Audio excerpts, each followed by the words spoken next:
They're both really good. Toledo. Because I'm taking it next Toledo. semester. I sent it to myself. Hold on. Right. Roger Barland. Let's see. Raj. Good guy. I want to start today by doing a little bit of a review. No way. Because I want you all to be able to kind of tell yourself a story. Because when you get to the final exam, or even beyond the final exam, many studies have shown that students, unless they take a particular interest in a subject, or they go on to study that subject numerous times in other classes, like for myself, I've been taught a Western political philosophy class 3 times. Once as an undergraduate and twice in graduate school. So I remember this stuff very well because I saw it and read it over and over and over, and I have a particular interest in it. It's just not going to stay in your mind if it's not something you're super interested in. And I think it gives you a better chance of it sticking in your mind if you can tell yourself a basic story about the evolution of Western political thought. And so I just want to remind us where we've been and try and fit what we were doing today and last week into that broader narrative. Because like I said, we were really making vast leaps in time, going centuries ahead in some weeks. Now things are really going to slow down. Between Locke, Rousseau, Kant, Montesquieu, the Federalist Papers, I mean, we're literally within 100 years of each other for the next couple of weeks. Hume is in there, Adam Smith and David Hume are in there. So literally, the next 8 things we read were all published within about 80 years of each other. So now the class is really going to slow down time-wise. So it's important to me just to keep fresh in your mind how we got to this point and to kind of give you a little bit more context about this point. So I'm going to do a little survey of where we've been. I'm going to talk a little bit more about the Enlightenment and why that matters so much to us. I'm going to circle back and kind of fill in how Protestantism matters for that, because I don't know that I was entirely clear about that, because we were more interested in the political implications of Protestantism vis-a-vis loosening hold of the papacy and the Holy Roman Emperor on the North German princes who became Lutheran. I also want to go back and talk about your discussion board this week. Not terribly surprising. Those of you who gave an opinion about the matter, some of you tried very hard. Some of you have a real possibilities of career as a politician. So I read a couple of years and I was like, I don't think they picked a side. Let me read that again. So you got a real political career there, some of you. Yeah, but those who did give a clear preference, it was Locke overwhelmingly, which is a little surprise. And we're going to talk about Rousseau and the idea of majority rule. There was an election this last week in Moldova, and I kid you not, the outcome was like 49.64 to 50 point whatever. And the papers were like, Moldova is embracing a path to the European Union. It was like, guys, what are you talking? This is as close to a tie as it's possible to be. What are you talking about? That's not a consensus to make a rapid change in the direction of your country. So there you go. We'll talk about that in the context of looking at how the American system was set up and how the French Revolutionary system was set up. Because in the French Revolutionary system, what we had was a unicameral legislature, where if you could put together a majority, you were setting the policy. And there was no House of Lords, there was no Senate to put a check on things. Because that was considered a house of privilege. Many of the radicals, the real radicals of the English Civil War, people like the Levelers and the Dissenters, they wanted to get rid of the House of Lords because they felt like it was a place of privilege and it should just be ruled by democracy in the House of Commons. So, in the beginning, no, just kidding. Okay, so we started with the Greeks. And we had said that by the time we start, we had said we had the poets, right? The poets were the authority on how to live. It was how people made sense of their lives. These were the great stories of the mythical heroes, people like Achilles, where the gods played an active role in the world. You ascribed various happenings to the gods, right? Odysseus gets blown off of course, caught in a storm. Why? Not because of bad weather, but because he forgot to make the appropriate offering to, was it Neptune? Or was that was the Roman word for it? Neptune. Poseidon. He forgot to make the proper offering to Poseidon. And so Poseidon, in his anger, blows him hopelessly off course, and now he has to struggle his way back home, right? So along comes Socrates, Plato, Aristotle. They're going to say, look, we should use our senses and our reason to come up with explanations for why things happen in the world. Let's just review here. Which of these three, this would be a great final exam question, which of these three did not write anything themselves? Plato. Socrates. Just remember, like Jesus, like Buddha, Socrates wrote nothing. It was his disciples who did the writing. So, and remember, Socrates, believer in the philosopher king, right? That there is a sort of a hierarchy of different forms of government. Down at the end, you have democracy, which gives way to tyranny, thus starting the cycle back over, right? And you had things like timocracy, oligarchy, and it was just a never-ending cycle. And it was just a matter of identifying where you were in that particular moment, right? And this is Plato's telling of it, right? So it's not entirely clear. We talked about the Socratic problem, right? The Socratic problem being how much of this was Socrates, how much of this was Plato. Aristotle, remember, he comes along and he's not interested in an ideal, in any kind of ideal government. Oh, sorry, aristocracy is in there. He's not interested in an ideal kind of government. He doesn't believe in any sort of necessary cycles of government. He just says, look, there are good and bad forms of rule by one, rule by a few, and rule by many, right? And so we had, if it was many, it was politeia.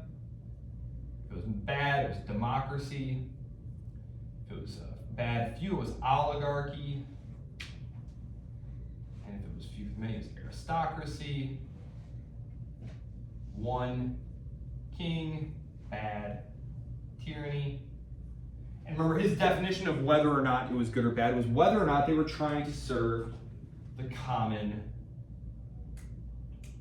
good. Okay? Then we moved over to the Romans. And so this is in the 5th through the 3rd centuries here. And now, with the Romans, we're in the 1st century. 1st century. And we had Cicero. Cicero also believed that the question was whether or not something was serving the public good. Remember, Aristotle had been interested in moderation, right? Finding that, what was it you said? The golden mean, right? Finding that golden mean where we balance all the different interests in society. Because there's always going to be poor, there's always going to be rich, there's always going to be farmers, there's always going to be merchants. We talked about how the interests of these various groups sometimes come into conflict. We see that today, right? Auto workers in Detroit and in Ohio would love to slap tariffs on other countries' manufactured goods, right? Because it protects their income, even though it raises prices for everyone else, right? So Cicero, you'll recall, in his reflections on the Republic, he translates it into Latin. In his On the Republic,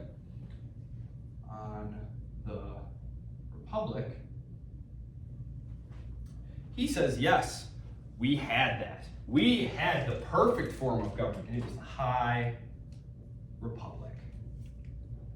This is the period of the defeat of Carthage in the Punic Wars, specifically the Second and Third Punic Wars. This is covered by Polybius in his Rise of the Roman Republic.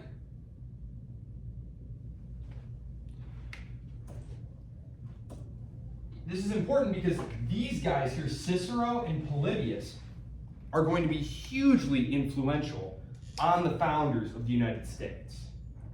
People like Jefferson and Madison absolutely adored Cicero and Polybius. And so, I should just note this about Polybius.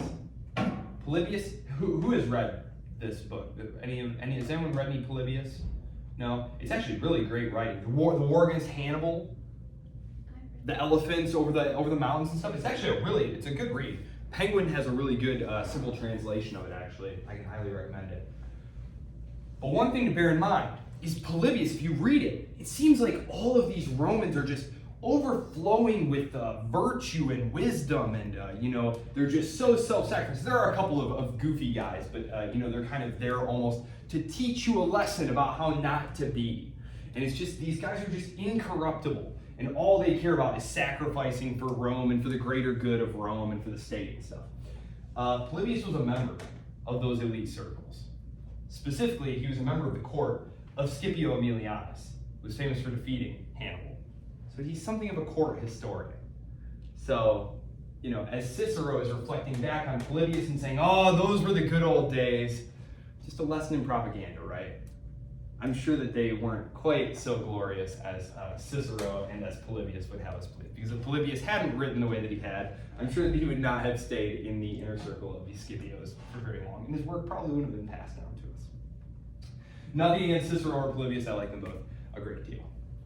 So then we jumped forward to basically the 4th and 5th centuries. And it was St. Augustine. This was a big jump. This was our second biggest jump. Right? We're jumping forward a lot of time here. What happened in this intervening period? Well, the Roman Republic is overthrown in a series of civil wars, the rise of the empire, and also a fellow by the name of Jesus is born, and his disciples, most importantly, I think, Paul, we are all great beneficiaries of Paul and his missionary activity, spread a radical new religion called Christianity. Christianity is going to take root in the empire in the early 4th century. Remember, it is the Edict of Toleration by Constantine that is going to make Christianity legal in the empire. And then later in the century, in the late 4th century, it's going to be Theodosius who makes it the official religion of the empire. And so they go about getting rid of all the old traces of paganism. But then what happens in the early 5th century? What happens to Rome? It gets sacked. And so St. Augustine is writing the city of God to do what? Defend Christianity. To defend Christianity. Because you've got people saying, well, what did you expect? Look at this. We abandoned the gods, and all of a sudden, we're getting our city invaded by these barbarians who, since time immemorial, we've always defeated and ruled over. What did you expect?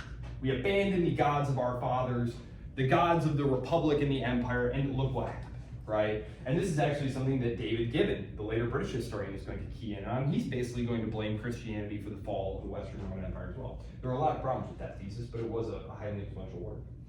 And it was contemporaneous to the American founders. It was a very popular work. So, City of God. City of God. What should I say about this? How should we think about this? It's trying to create a separation, right? That there are two cities, right? City of man, and these are transient, right? He's saying, look, cities have always risen and fallen. The great kingdom of the Jews was overthrown, right? These things come and go. The city of God is not of earth. It is eternal. And you can find a million passages, not literally a million. You know what I mean. It's figure speech. You can find a lot of passages in the New Testament where Jesus talks about the kingdom not being of earth, that all of this is going to pass away, right? Okay, so then we make our big traditional jump all the way to the 12th and 13th centuries to go hang out with Aquinas. So we make a huge jump here. And in between here, rise of empire and Christianity. And who can remember what else was going on at the end of the empire that was going to be really important at the start of this early Middle Ages period, early Dark Ages period? What was going on with the social structure? As central control, as Rome's control, Rome's here, right? As Rome's control is weakening, as the central government is getting weaker, what's happening to all these outlying areas? Powerful governors, landowners, what are they doing? Isn't it like a bunch of people are like really spread out and they don't like have like the cohesion anymore of like being under one rule? They don't, and so what's happening locally? What are these individual local, let's say military governors or powerful landowners, what are they doing? They're trying to take control. They're taking control of their own areas. They're providing things like security, courts of justice. They're tying their workers to the land. Remember, the military recruiter comes from Rome and says, hey, I need some of your guys. And you're like, well, geez, I really don't have any to spare, right? Meanwhile, down in the cellar, you've got all of your best workers hidden, right? And again, you did this, you hid them from the recruiters in exchange for a pledge of servitude. Because let me tell you something, serving in the Roman legions was a terrible, terrible job. It was an awful job. No one wanted to do it who could avoid it. You were away from your family, sometimes forever. Like sometimes you never came back. And it was for like no pay, terrible. You're gonna get attacked by barbarians, be freezing all the time, or you'll get sent to some other province and die of some exotic disease. It was terrible. Nobody wanted to join the legions by that point. Because it was all frontier duty. The big draw of joining the legions during the early periods of the Republic was that it was expanding. And how did you pay the troops? Land, and you let them sack stuff, right? Carry off whatever you can carry, and spread it out among them. That's how Julius Caesar was very famous for being very generous. So was Pompey. That's how they gained so much personal loyalty. You got paid. If you had a winning general, that's how you got paid. Well, now the empire is at its greatest extent. It's not going to get any bigger. In fact, it's starting to get smaller, right? So now you're just on frontier duty. You're not getting spoils of war. It's terrible. Terrible job. So nobody wants that. So we have the rise of, let's call it proto-feudalism, right? You have local warriors who are tying themselves to powerful lords, pledging their service in exchange for a small plot of land. You have small farmers who are joining up with these vast feudal estates as well to be protected. You very much have the makings of the feudal system here. So then you have our synthesis, let's call it our barbarian synthesis going on. So fall of Rome. Barbarian synthesis. This was something that had been taking place for a long time. Many of the barbarian tribes, so-called barbarian tribes, had extensive contact with Rome. Some of their kings were serving as generals and high officers in the Roman military. This is one of the 300 reasons the Western Roman Empire fell, is the great military advantage they had started to be lost. Because these barbarian tribes were serving in the Roman legions and learning how to fight like Romans, learning how to use things like strategy, right? Famously, if you ever read the Gallic Wars, Julius Caesar's fabulous chronicles, they're really great writing because they're all propaganda. It's Julius Caesar writing back to Rome. Let me tell you something about what I've been up to, right? All my political enemies are coming after me, but let me tell you what I've been doing up here. And it's fabulous propaganda. It's pretty short too. He talks about how these guys are 7 feet tall and their eyes are totally blue and they have long white hair and they fight virtually naked even though it's snowing out and they carry these swords that are the size of a man. But fortunately, I had everything completely under control and we won. So it's good stuff. He was a very good writer. So they are by this point very much integrated into Roman society. Barbarian political society. Remember, you have the king who is elected by the council of warriors, right? So it's highly decentralized, and democratic. Remember, we're not talking here about like universal suffrage or anything. We are talking about, basically the warrior class choosing a king among them, and they can remove that king if he is not providing sufficient material benefits or protection to them. Okay. So over this long period of time, what's going to happen is some of these kings are going to become very powerful and be able to get their nobles, their other warriors, who are becoming nobles, because of course you grant them land and things as you conquer. They're going to allow for hereditary succession in places like the Frankish kingdom. That's going to be in France. There was a kingdom called Lotharingia. Basically, the only place that hereditary monarchy is not going to stick is actually going to be in Germany. The landowners are just going to be too powerful. The nobles are going to be too powerful. So that's going to be elective all the way down the line. A lot of times, though, if the father was a good ruler and the son seemed acceptable, the nobles would just sign off on it, and that's how you wind up getting like 50 Habsburgs in a row. Is just that. So Aquinas comes along, and he is going to give us the Aristotelian synthesis.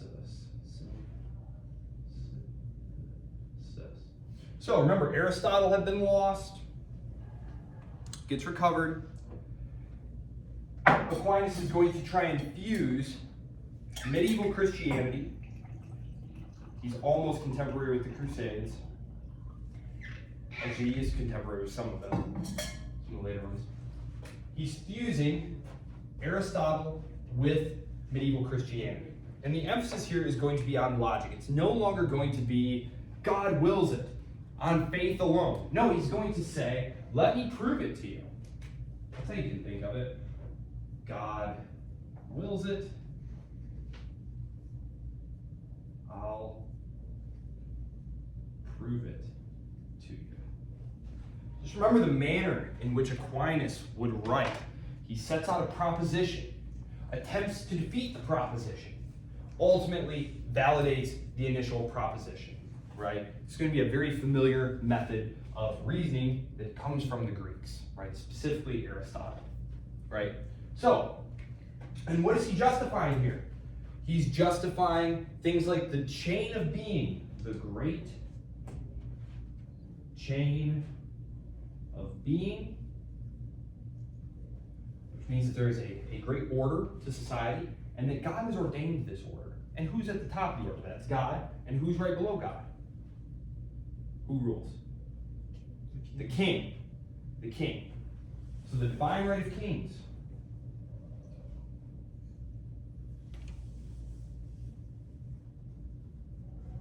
Kingship is going to be totally predominant everywhere except in the Italian peninsula, where you have those scattering of little independent city-states that are a combination of republics or tyrannies. You're just kind of merging the duty of the Pope and the Church itself into that God category, right? Yes, they haven't split yet. The Protestant Reformation hasn't happened yet.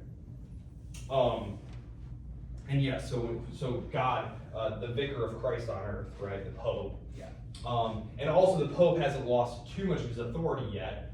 In fact, I would say that we're almost approaching a high point of papal authority here. Of course, we're going to have our popes and our anti-popes and all of those different things. But yes, this is definitely almost a high point of papal authority here.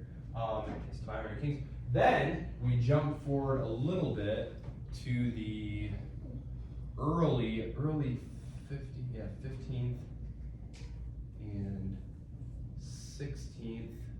Well, I guess it was the late ones. He wasn't writing then. He was alive, but 16th and 17th centuries.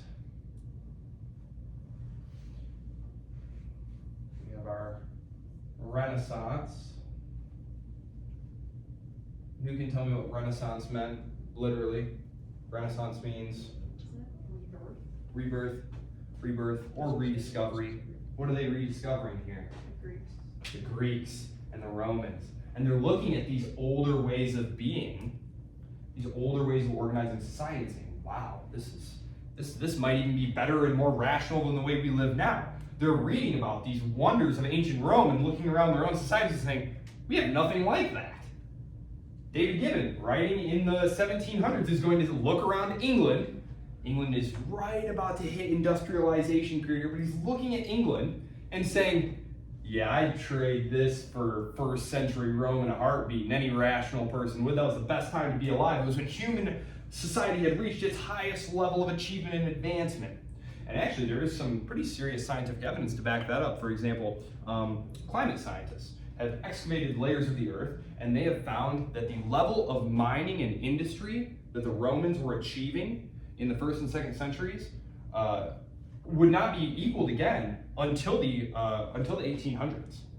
So I mean, if that's just one metric, of course they also had an incredible water delivery system, which you can still see the aqueducts today, parts of them anyway. And the architectural marvels that they had is really quite impressive. And so they're looking at this stuff, and it's influencing how people think about political life. Of course, we mostly associate the Renaissance with things like art, but it's also influencing thinking about political life. So we then did Machiavelli and Hobbes. Okay, Machiavelli, the Prince, Hobbes, the Leviathan. And who remembers the common theme of their work? What do they want to see happen? Authority. Authority. They want strong central authority. Please, they say, please, just give us strong central authority. Okay, the reason for that. Also with the Renaissance, we have the Reformation. And I'm going to come back and say something about the Reformation in the context of the Enlightenment that is going to follow this period. Because here's us. We're right here. We're Locke. We're almost there. Locke, Rousseau, who else did I assign you? Kant, Hume, etc. Those guys are all right here. They're all writing before the year 1800. So we're right here now.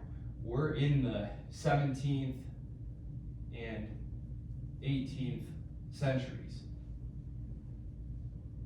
So we're right here. French Revolution, American Revolution, it's all happening right in this area here. I've almost killed this marker. Sorry, marker. Okay, so what had been happening? Well, the Reformation period, we get our wars of religion, because you have to pick a side now, right? You have to pick a side. And you have to pick a side within your countries, too. And we get wars of religion in France, we get wars of religion in England, we get wars of religion in Germany, of course, the 30 Years' War. And you get all of these competing power centers. And so Machiavelli, of course, in Italy, it was all different power centers, right? You had Florence, you had Naples, you had Lucca, you had Pisa, you had all of these different competing republics. You had, in England, you have the Civil War going on. Both of them, then, for different reasons, just want a strong authority. And they base it on rationalism. And this is critical. It's no longer based on the divine right of kings. It is a rational justification.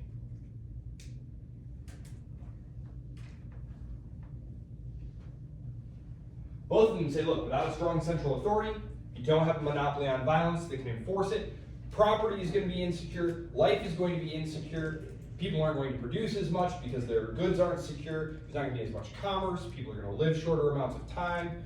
You know, there's just 100 reasons that they give why we don't want this constant fighting. We want a strong authority. So, in the Enlightenment period, we're going to continue to see rational discourses being put forward, arguing about what is the best form of government and how is it justified. And we've seen two people here, both of whom were strongly influenced by the language of commerce, right? They define it as what? A social contract. right? Not a social oath or a sacred oath, it's a contract. It's obligatory, it's rational that we should all participate in this. So, social contract. We saw our first instances of the social contract. And the purpose of this is to protect rights, right? To protect rights. Now they have different conceptions of what sorts of rights they mean, as you all saw, and we'll come back to that in just a minute. Kant, the Kant reading that you're going to have, is interested in, quote, perpetual peace. This is a very utopian idea. And I'm going to come back to this here. I'm just about done. I just want to make one last note on here, because this is one of your readings for the week. The readings will be posted on Blackboard this afternoon. Perpetual peace. It's a grandiose idea. And it ties into the Enlightenment. Because one of the major things that the Enlightenment does, and again, I'm going to talk about the Enlightenment here in just a second, is it describes a view of the world in which human beings are not bound by what has been. They're not bound by things like original sin. Basically, human beings, in the words of John Locke, are tabula rasa, blank slates. And that if people turn out poorly, it's because there's a problem with that society. And that as rational people, we can build a better society which will produce better people. Now this may sound like, well, obviously, but again, we are products of Enlightenment thinking. At the time, this seemed incredibly radical. This idea that you could just make new societies. Things had been virtually the exact same way for 1,000 years, right? Just think about the amount of change that we are going to see from the year, let's say 1800, really 1750 is when they start doing experiments with electricity, locomotion by steam power. I mean, we're going to start seeing all kinds of crazy stuff happening here.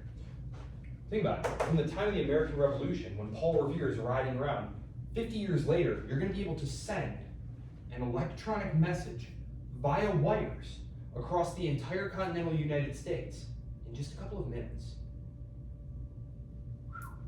It's an incredible transformation. It's an incredible transformation. The world is going to be shrinking. If you want to think about space and time in that way. The world is very big, the distances are very large, they're all going to get smaller. Things like the combustion engine, they make distances shorter. They shrink the amount of time between places. So, okay, that's where we've been.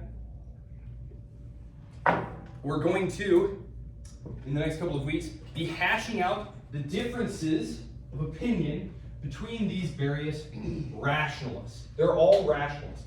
None of them are going to appeal to tradition.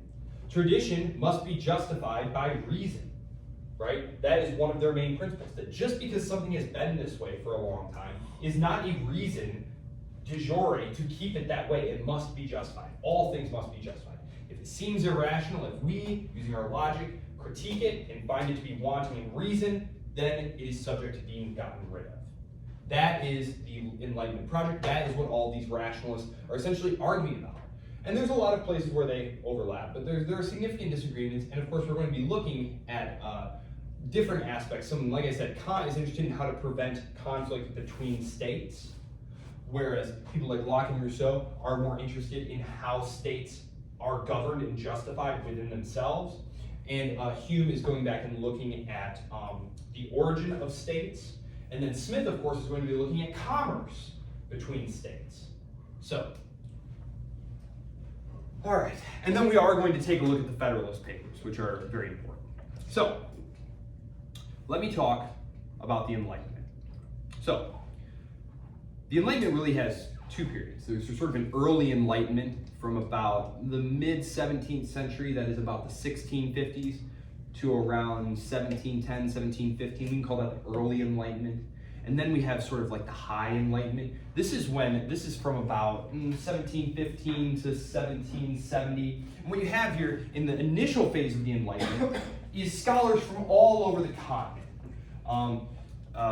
Descartes, who I believe is writing in the Netherlands, Baruch de Spinoza, who I think is also writing in the Netherlands. You have a lot of French philosophers writing. You have Locke writing over in England.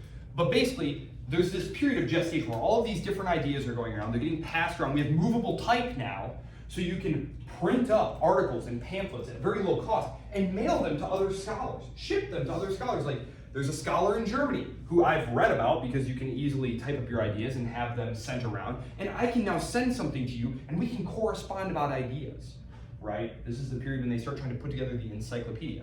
In France, that's the high period. So the high period is in the mid-18th century. The French are basically, these French philosophers, like Voltaire, are pulling in all the information that the Enlightenment people have been working on and trying to collect it all into one place and to produce sort of like a doctrine of enlightenment. So, they were building upon the Renaissance's revival of classical learning and humanism, basically putting human beings at the center of experience. And they were challenging existing structures of authority, religion, and governance, right? Baruch de Spinoza, he uses reason to critique the Bible. And he ultimately decides that there are too many inconsistencies in this, obviously the work of flawed human hands, right? So he's using reason to critique the Bible, just as Martin Luther had already gotten this process started by using his reason to critique the authority of the church, right? And there are more than a few during this time period who are still going to be blaming everything that follows on Luther. So, themes: reason, individual rights, natural law, the critique of absolutism. One thing that was very influential, we have the period 1492, right? Columbus sails the ocean blue, 1492. 1492, age of exploration. They're going into the Americas and they're encountering these people who have never heard of Jesus, but who seem to be, especially in the North American case, they seem to be very thrifty, very good, industrious, harmonious societies. And this is very confusing to the Europeans because how can they be behaving justly and wisely in this manner if they've not experienced Christianity? And so this leads to writings about things like cultural relativism. Yes, cultural relativism already being written about at that time. You have them getting into China and India and spending large amounts of time there and starting to go through the records of these very ancient civilizations. And some of them are realizing, wait a minute, they have written records going back to the era before the Bible says it was even existed. So is the Bible wrong? Is there a mistake in the Bible about how old the earth is? So again, it's a very, the experience of going out and opening up the world and experiencing other places is going to build into this doubt everything, right? Who's heard of a black swan? Okay, do you know where that saying comes from? That movie? The Black Swan movie? Oh, that movie. Oh, no, the ballerina movie. Yeah, that one. No, yeah. Good movie, but no, what it was you had things that were a priori true. Like, a bachelor is an unmarried man.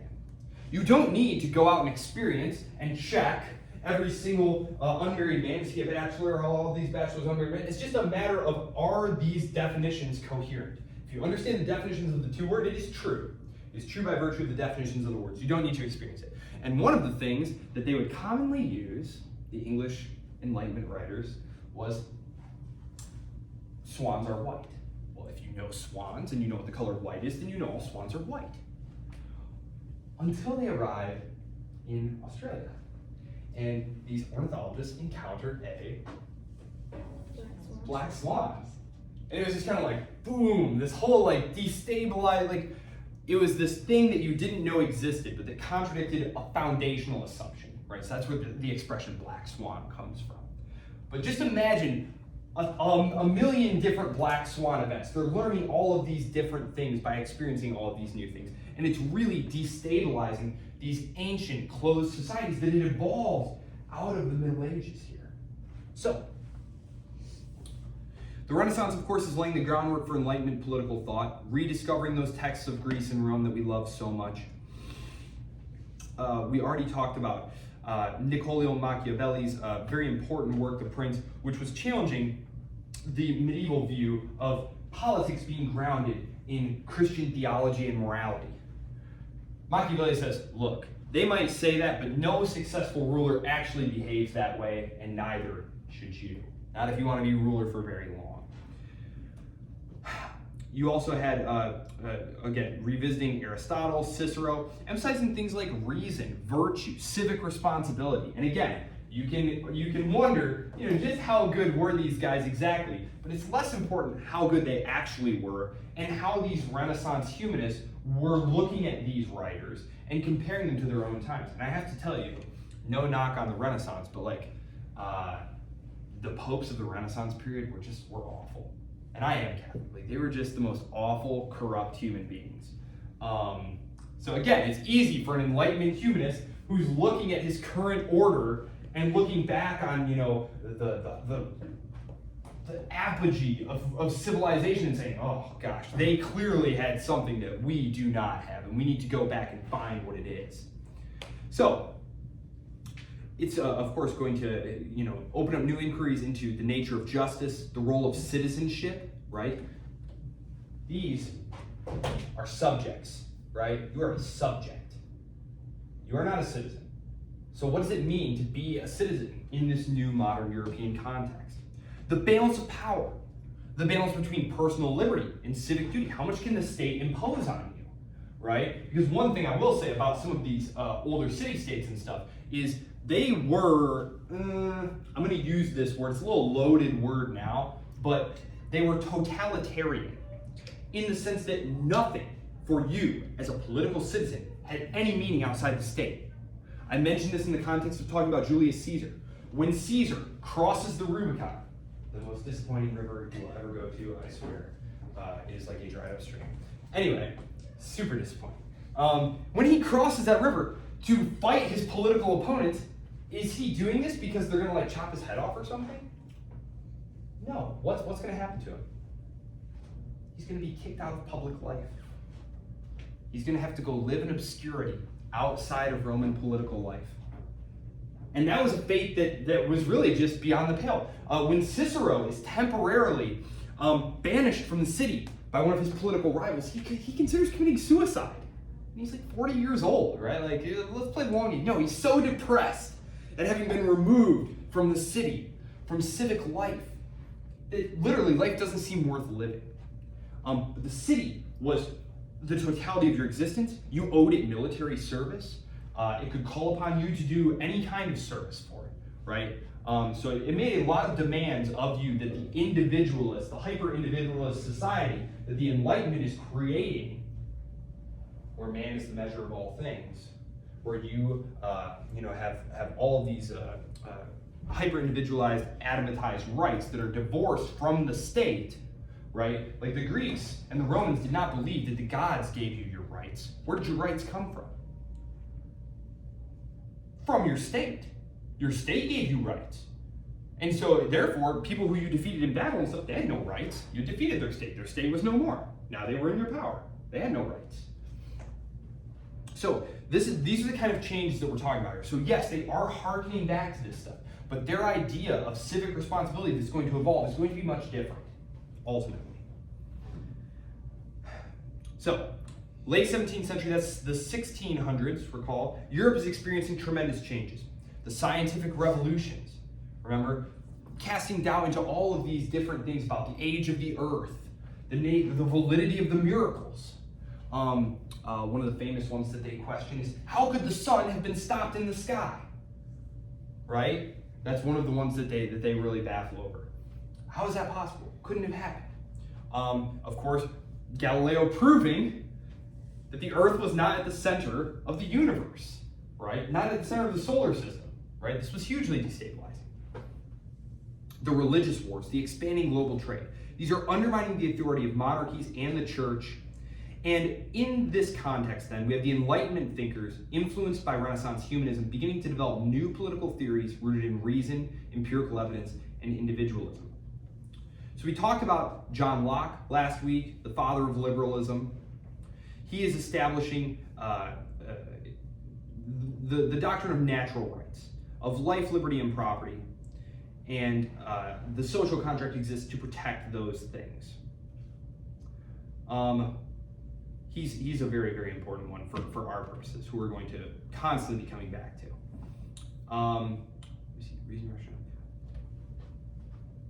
Empiricism. I just have to mention this really quick. So empiricism.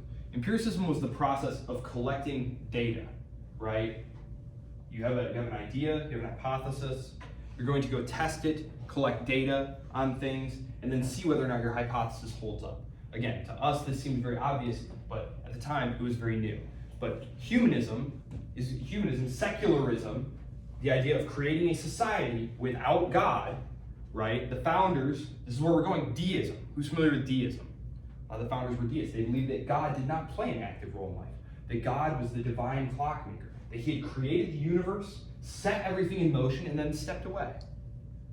And that it was up to human beings to make the decisions that determined the shape of the world, right? And so in that sense, the Enlightenment project is progressive in the sense that it seeks to build a better and better society through the use of reason, through the use of experimentation. So,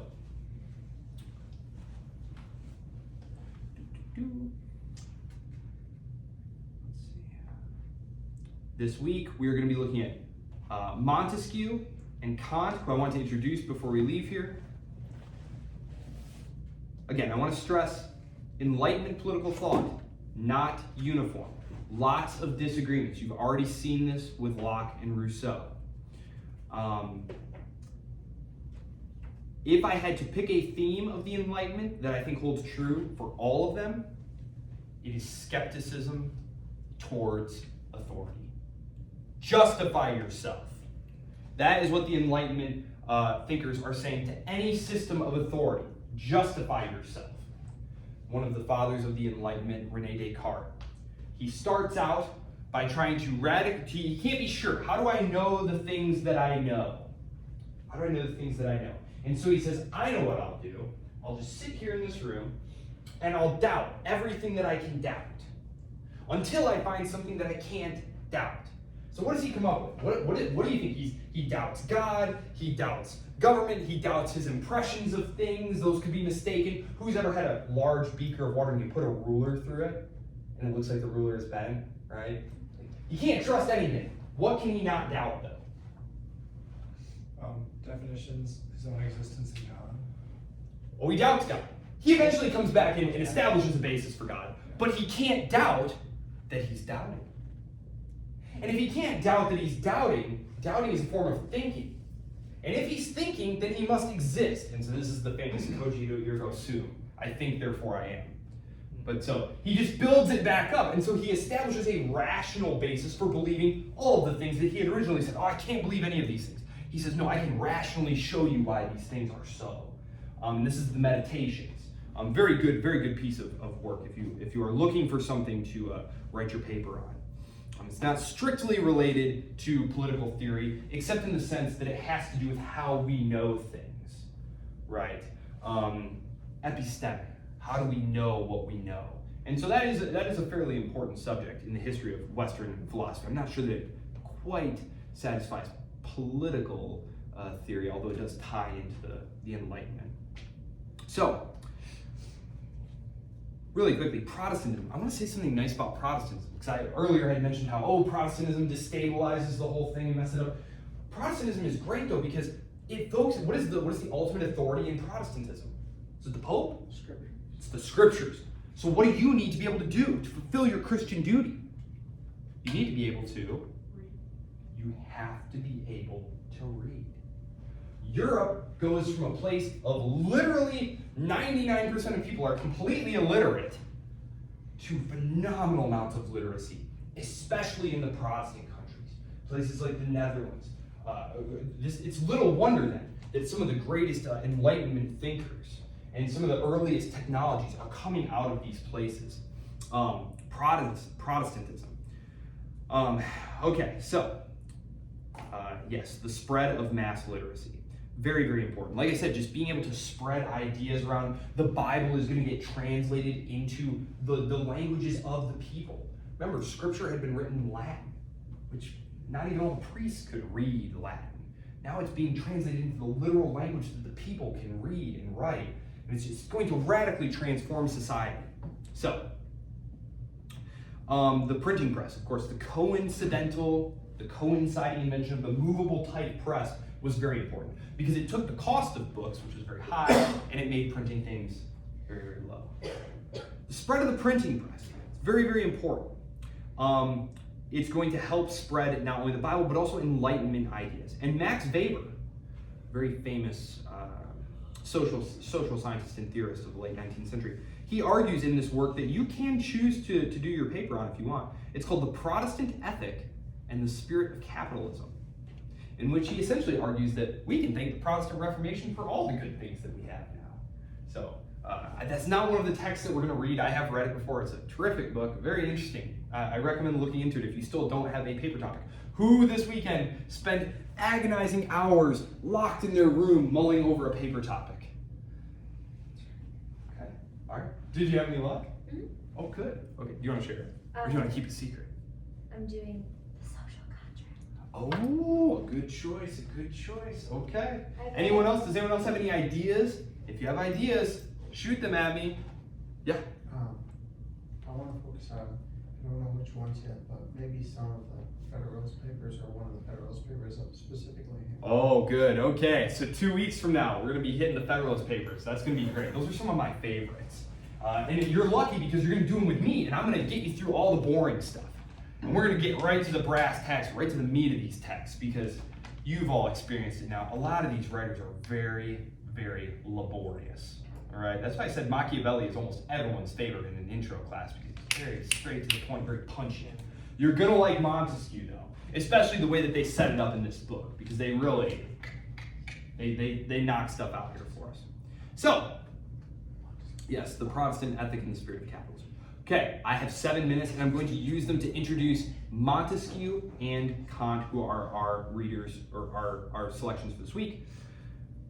Charles de Secondat, Baron de Montesquieu, or Montesquieu as I will just be calling him. French philosopher, born right at the end of the 1600s, so he's going to be active right there in the 18th century, like I said. His thing that we are going to be interested in is, of course, the separation of powers. Okay, he is, of course, a studier of law, philosophy, science. He's a true Enlightenment man. To be an Enlightenment man means you have an interest in all things, right? You don't constrict yourself to just one type of thing, and that's one of the criticisms of modern education is that it ultimately silos you into these little information silos where none of these disciplines talk to each other. Whereas the original vision of a humanist, classical, liberal education was that you would be knowledgeable about all things, which was a very grandiose idea. There are simply too many things to learn. The older I get, at one point I thought, if I just read a little bit more, every day for a second, I'll know pretty much everything. No, the older I get, the less I know. Montesquieu. Spirit of the Laws, that's what we're going to be working with, 1748, magnum opus. It's really this, it's 30 years worth of research. You guys live in the internet age where you literally just go, hey, Google, what is the answer to this question? And it's like, boo, boo, boo, boo, boo, boo, boo. I'm old enough that I remember going to the library. First of all, when you were at home and you wondered something and you asked like your neighbor and your sister, and like if none of you knew, like, I guess we just won't know. I guess we just don't know. You'd ask your parents when they got home from work, and if they didn't know, you really just don't know. You might have to go to the library and find one of those large reference books and like flip through it and see if you could find an entry in this thing. It was an encyclopedia. So before Wikipedia, there were these books. Have any of you ever looked something up in an encyclopedia? Do you guys know what I'm talking about? You do? Okay, cool. In another couple generations, they'll have no idea what we're talking about. Then you can feel as old as me. But think about doing research back in the mid-18th century, right? Limited resources. So he's trying to analyze the laws and political institutions of all the different societies that they're encountering, including, we had mentioned this the other day, including these societies that they're encountering in other parts of the world due to the era of exploration. And Montesquieu has this whole work that he writes about the role of geography on the formation of institutions. And he says, well, if we think about it, the northern countries where the climate is tougher And colder leads to more hardy and rigorous, independent, thrifty, industrious people. And that leads to more self-government and more progress. And as you can see, when you go to Egypt and stuff, it's much warmer in the tropics. It's too hot. People just want to lay about all day. And, and then lack of progress. And he says, boom, right there. So Jared Diamond, who's heard of Jared Diamond, Guns, Germs, and Steel? He still writes about this stuff, but Montesquieu is making these observations in the mid-18th century, okay? But of course, we are more interested in his political work, specifically about checks and balances, right? Checks and balances, which are going to be huge in the US Constitution. One of his standards goes, power should be a check to power. The idea being that you want to get multiple functionaries in government, whether it be a king and a parliament or whatever the case may be. You want to have powerful branches be able to check each other. He's basically saying, look, a constitution is just a piece of paper. And if you only have one political authority who's bound by this constitution, that constitution is going to get ripped to shreds in a heartbeat. You have to have various power centers that all check each other to uphold their specifically delegated role within the government. They're all going to be very jealous of their own prerogatives. And in that way, they'll all keep each other in check, which is a very brilliant idea if you think about it, which we will think about. So,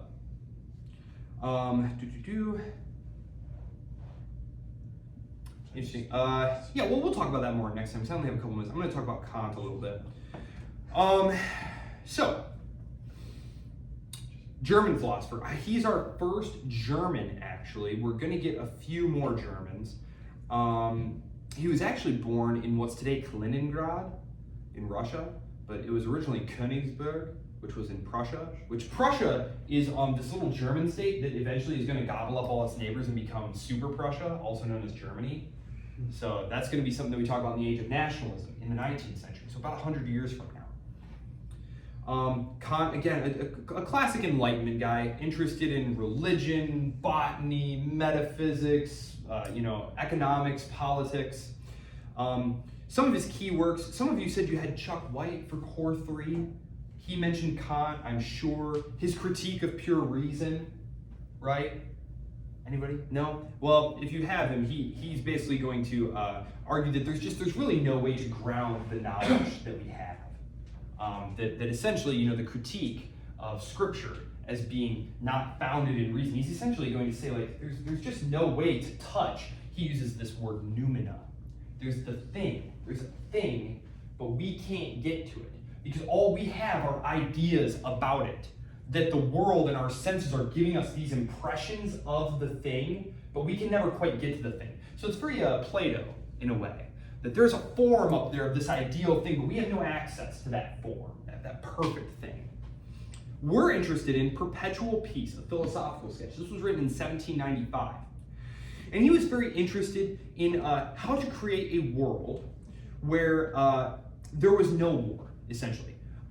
Where you would have all republics, representative republics, engaged in a global federation of states. Like literally global federalism.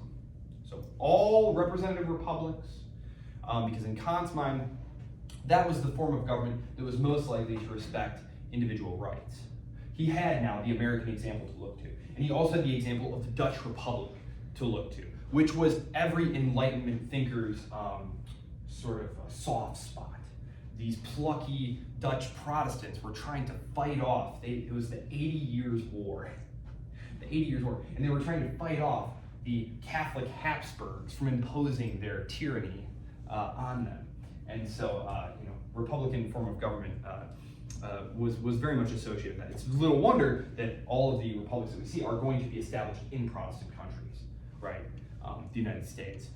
You could definitely say that England, by that point, the monarchy is literally moving towards, it's so parliamentarily constricted that it's essentially a representative government. Parliament has all the power.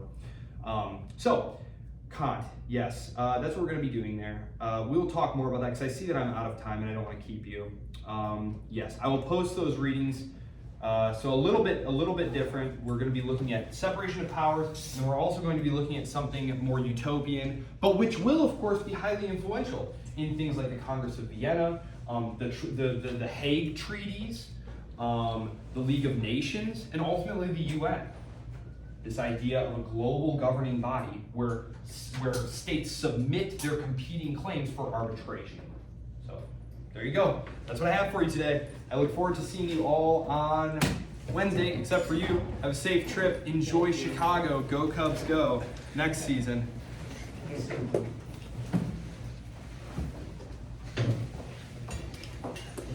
If you need anything or have any ideas for your papers, do not hesitate to let me know. Do